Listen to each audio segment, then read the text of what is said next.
I will start. My grandchildren have been perfect.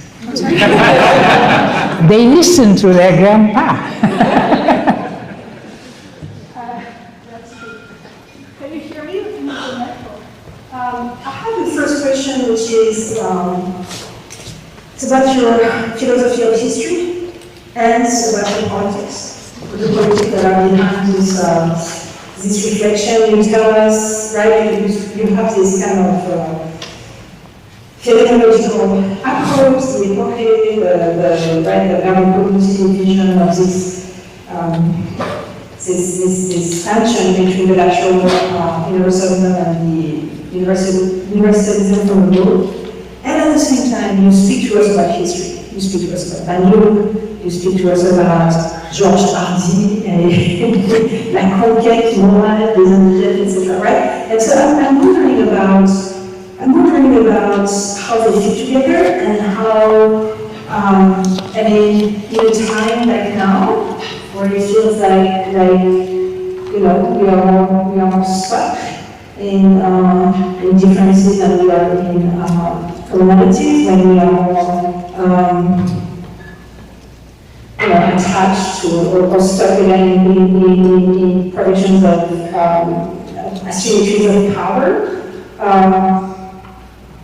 What does your approach have to say? How do we, the solution, the revolution, a moment when the universality is really going to be reached, or is the universalisé a constant, never-ending, strife or project or rising for us? Yes, it is. Let me start with the end of what I was, this final aspect, and I go back to the notion of universal history. It is an open-ended question, yes. And this is why at one point I connected lateralism, to use the concept of Merleau-Ponty, and multilateralism, which is a concept of international relations, which seems to have died today.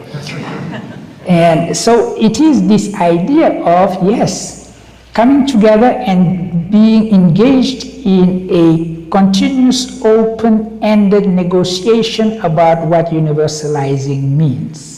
We have done that in 1948. Our colleague, former colleague, Sam Moyne, wrote a wonderful piece on human rights. And one of the questions he asked, are you going to say that human rights started with the Stoics, or Christianity, or the French Revolution, or the American Bill of Rights, etc., or 1948? It is 1948. Why? Because 1948 you had many nations coming together. Although African countries were not independent at that time, only 3 countries were who attended the conference, the founding conference of 1948, Ethiopia, Liberia, Sierra Leone. Symbolically, somehow, United Nations in general were present. And they negotiated this from very different perspectives. What the USSR was bringing on the table was different from the perspective of the Americans, which was different from the perspective of Saudi Arabia, was different, etc., etc. But in the end, they came up with a document that they did not call international, but universal. Universalism came out of it. And imperfect as it is, this might be a model of what we try to put under the concept of universalizing together. And to follow what Alioune Diop said, it is important that everybody is present in the work, in the task of achieving humanity together. Now about universal history and where I'm coming from, I did not have, of course, the space to say everything I had in mind, but one aspect, important aspect, is that in a way, Bandung ended universal history as constructed by Hegel. At the end, I mean, this notion that I studied philosophy within this frame, according to which philosophy started in Greece, came out the Greek miracle, continued through antiquity, medieval time, and just through Europe. And this was a construction, a fabrication, not an old one, because the Greeks did not think that they were the inventors of philosophy. Descartes mentioned that the matrix of his system was something that was coming from foreign origin, and a foreign name which was algebra, which is an Arabic word. Leibniz admired China and considered that Chinese ideograms would be a model. They were open. And the closure and this invention of universal history happening only in Europe was really a fabrication of Hegel at a time when history of philosophy was becoming a discipline, a philosophical discipline. So this beautiful idea, I mean, he becomes a poet when he talks about the exceptionalism of Europe, Europe being the Occident, where as opposed to the Orient, and saying that the Occident, when the sun actually sets, is much more beautiful than the place where the sun rises. It is poetically beautiful, but just false. So, and Bandung just ended that narrative centered on Europe. And this is why history is at the background of what I was saying, and thank you for bringing that. There was a question here. Hi, Salim. In praise of the universal, says the Spinozist philosopher and Muslim, you are, who says, Alhamdulillah, praise be to God. In universal and name of God, for you? I mentioned lightning striking Colombia, so I have to be very careful here when I talk about God. Well, yeah, I have a tendency to believe that he is a universal God, meaning that he is also pluralistic. I believe in the horizon of universality. In other words, the universal is not something that we are seeking in spite of the pluralism, but within the pluralism and with the pluralism as well. So, and somehow, well, you mentioned Islam, and it is probably something that would explain why my position vis-a-vis universal is the position it is. Because when, for example, we have this decolonial thinking about epistemologies from the global south, for example, which is a very important program that we have, dealing with epistemologies from the global south and not just Western epistemology. And we may mention, for example, that the narrative of philosophy being quintessentially and uniquely Western is challenged by the fact that you do have Islamic philosophy that actually Hegel dismissed. Hegel could not ignore that in the history of philosophy you had names, barbaric names such as Ibn Rushd, Averroes, or Ibn Sina, and so on and so forth. So he had to deal with those names, especially if someone like Thomas Aquinas spends every other page, praising the commentator, and the commentator in question being Ibn Rushd. But he was quick to say they cannot be philosophers because they have a religion of fanaticism, and also their language cannot handle philosophy because they do not speak Greek or German. So that is actually, again, a false narrative, because the translatio studii, and Bruno reminded us that in his introduction, did not just go the path Athens, Rome, Heidelberg, or London or Paris. It went as well through Baghdad, Nishapur, Cordoba, Fez, or Timbuktu, at the heart of West Africa. So that is probably my idea of universalism, because that philosophy was born out of translation. When they were confronted with Greek philosophy, you had two possible attitudes. One would say, why do we get interested in the wisdom or the love of wisdom of these people if they did not know the universal God, the one God and the God of revelation? They can't have a wisdom that might be of interest to us. But fortunately, you had other people who would understand the true meaning of identity. The idea that maybe the shortest way from myself to myself goes through the other. That is the significance of Ubuntu. This is why Islam, or Islamic philosophy, was born out of translation. So this translational notion of decolonizing philosophy or decolonizing science, of decolonizing epistemology, is mine, and it probably comes from that background of mine. Yeah.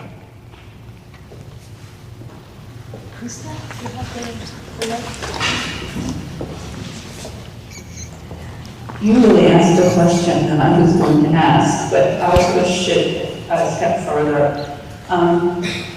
Bachir, as you know, one of the things I'm very interested in these days is, or many of us are, is reconsidering the history of philosophy. That's been a series of beams on a string, and we want to take them off and put them in a wider context.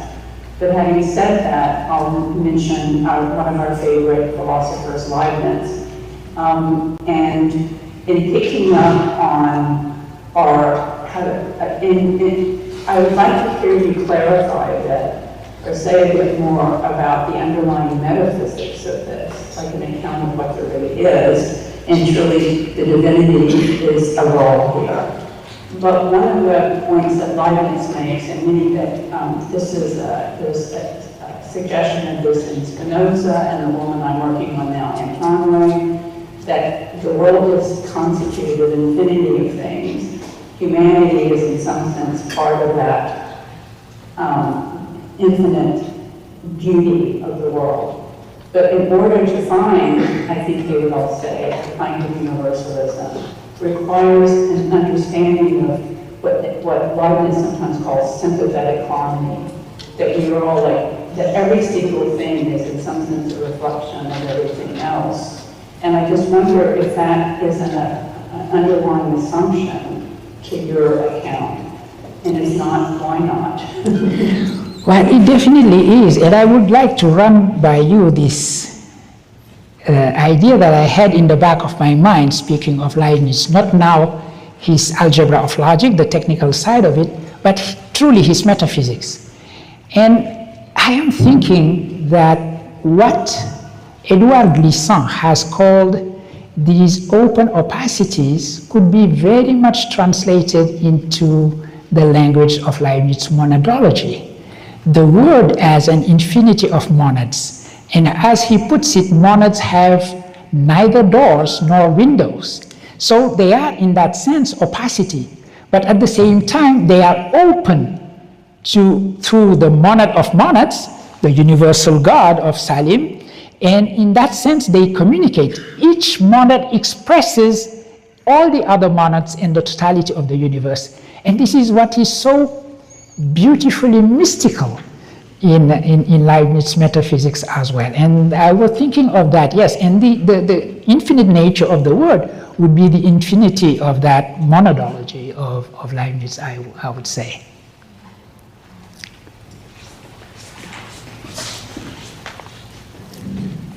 Merci beaucoup. Permettez-moi, comme cher professeur, de m'exprimer en français. La langue des dieux. Merci. J'aimerais d'abord vous remercier pour la qualité de votre exposé. Et malgré le fait que mon anglais ne soit pas très bon, j'ai quand même compris. Je pense avoir compris. Et la question que je me pose, c'est que je suis parfaitement d'accord avec vous là-dessus. C'est que quand on traduit la langue d'autrui, on s'approprie une partie de sa culture, et c'est ce qui crée l'universalisme. Mais aujourd'hui, le questionnement que j'ai, c'est que nous comptons de plus en plus sur l'intelligence artificielle qui fait tout le travail à notre place, et cette appropriation, je pense que avec l'intelligence artificielle, est-ce que ça ne va pas poser de problème? Est-ce une bonne ou une mauvaise chose pour l'humanité? Moi, c'est la question que je me pose. Merci. C'est la question. It is probably the question that we are all asking ourselves. What is going to happen with translation given AI, artificial intelligence? And I think that if I say I'm not sure, I could add that nobody is sure actually. We used to say that the machine could not translate at all. I remember I have enough gray hair to remember a time when a good friend of mine, who was a computer science engineer, was saying machine will not translate. This was before the 1990s, because they were basically trying to solve the enigma of what meaning is. So how would machine deal with meaning? You know, you feed them with dictionaries, with grammar, with blah, blah, blah, and trying to solve the enigma of meaning. And very quickly, they just changed their mind. They are not looking for meaning anymore, but just accumulating data, and big data, and having this huge plagiarism that is premised on the idea that everything has already been translated. You just need to find the source of that. And it looks like it is working. I mean, when we translate using DeepL, or I don't know what people are using, it is better and better. You have to just work a little bit on it. So I'm just looking at that and looking at all the consequences, because it means, and it is happening now, that many publishers are not bothering with translators and paying them what they should be paying them, but using AI and asking them to just check the translation made by the machine, which is another catastrophe that we have to deal with. I mean, the conquest was to have the names of translators on the cover, along with the name of the author. I'm so happy that in our book, Dylan and I have our names on the cover, as it should be. But at the same time, yes, there is the threat coming from artificial intelligence, and I don't know what is going to happen with that. Yeah. Thank you. If you don't mind, I'll ask my question in Pula.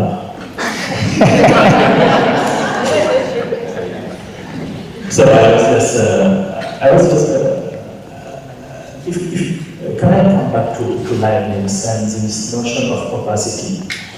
It seems to me that your idea, and I mean, a way to understand the Quranic verse, you cited, is that it's not that God reflects onto the world or onto the monads, but that every monad has a part of, a specific part, and is a very specific way of participating into the building of the science.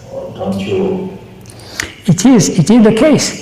And that is what is fantastic with Leibniz. A monad only deals with itself. That is what the image of the monads having no door and no window would mean. But in dealing with itself, the monad that I am is dealing with the monad Bashir. The monad that you are is dealing with the monad Hadi. But what we were reminded of by Christia about pre-established harmony means that things are in such a way that our change, the evolution of the monads that we are, meant to have us all in this very room today. This was pre-established, and pre-established harmony. Don't you feel the harmony? In Pular and in Wolof, etc., and that is what universality is.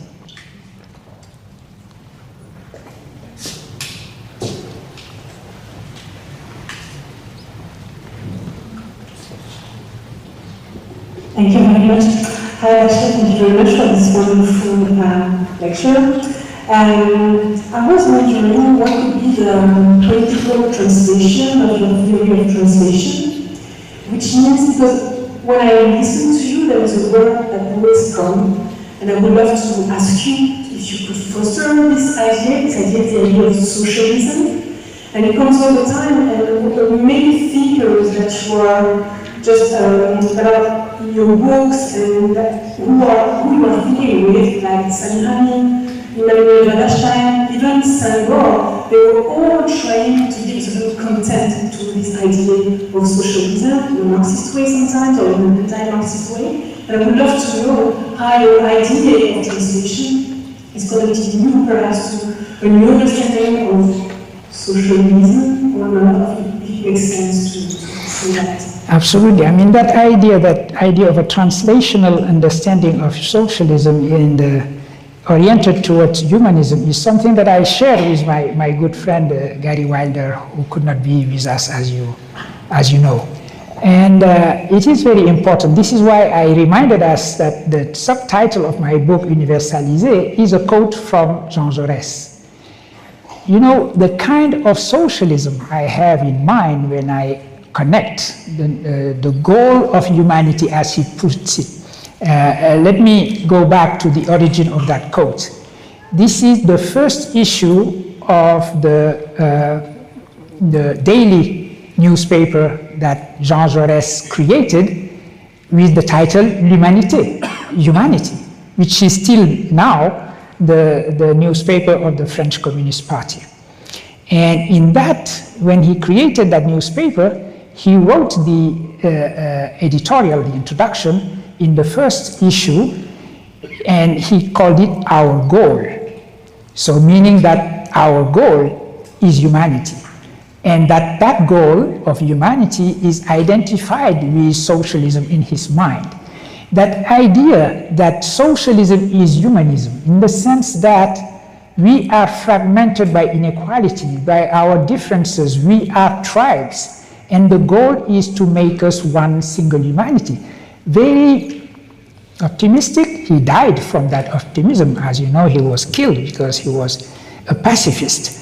But he believed in this humanist and spiritualist way of understanding socialism as building humanity, which means that it is not just singing together a kumbaya or we are the world, we are the children, etc., but really fighting for it and fighting against everything that prevents that is an impediment, which is inequality.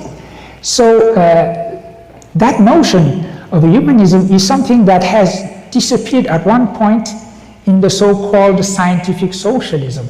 And I must say that I have followed my old mentor, Althusser, in that direction at one time. Althusser is the one who said that socialism should be constructed as a science of history against all the humanist and ethical concepts that the young Marx, the Marx before 1844, had been using. The concept of alienation, building humanity against everything that is actually pulling down and pulling apart human beings. And in order to become who we truly have to be, one humanity and the homo artifex, the human artist, who is able to express all her talents.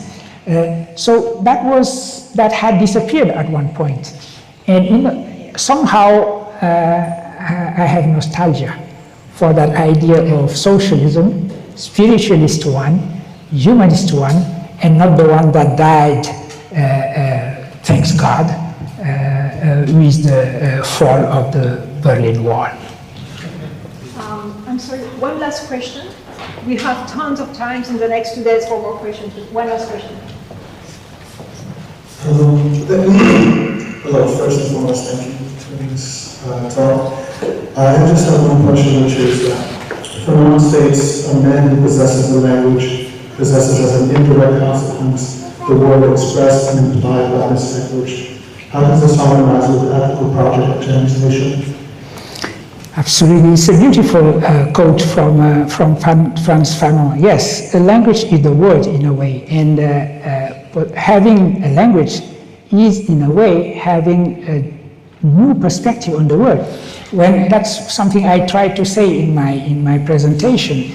When you are a bilingual, it is as if you can inhabit two worlds at the same time.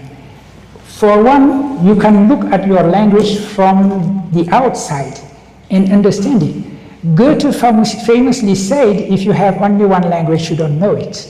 Because you have no comparison possible. You have no outside of your language from which to look at your language. And the only outside of a language is another language.